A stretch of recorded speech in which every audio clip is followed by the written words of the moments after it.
Thank you, Madam Chair. Thank you all for being here. I know that you have been anticipating and looking forward to this day for quite a while. So we do thank you for taking time to be here.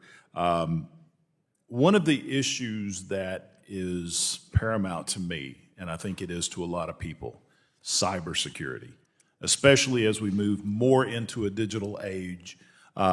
It becomes more and more imperative that we protect data, especially data of citizens, your customers.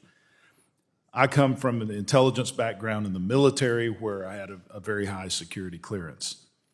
We had one principle that we live by, which is the best, that if you don't need data, don't keep it, because you only have to protect what you have. So if you don't absolutely need information, then you were to dispose of it. Part of my concern is the amount of data that you are required not only to keep, to pass on to the federal government, which, from what we have learned, becomes the weak link in the cybersecurity protection chain.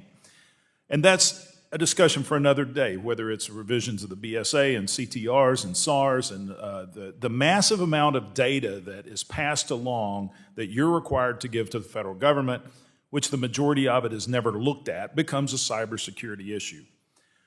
But at the last several hearings that we've had with you and the CEOs of large banks, I've been one of the few members, if not the only, to bring up cybersecurity.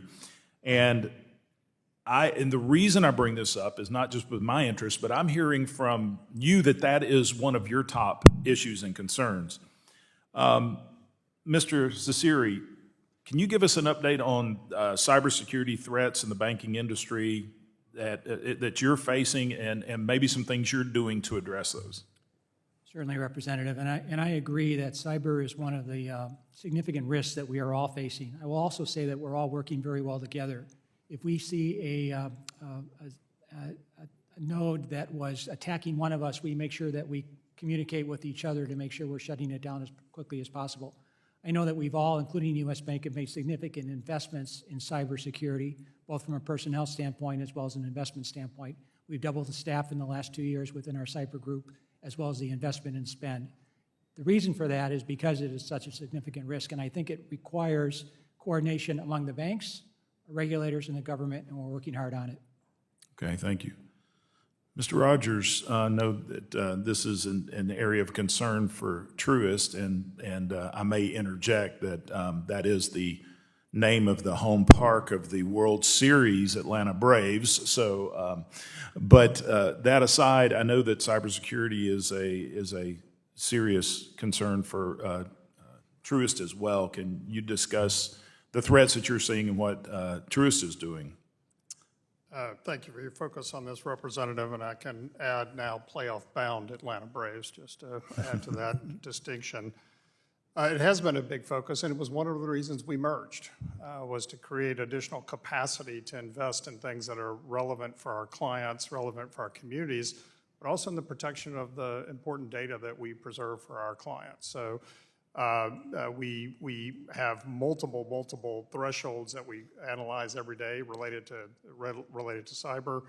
We hire third parties to come in and test and actually try to invade us at any particular time and test our particular forces.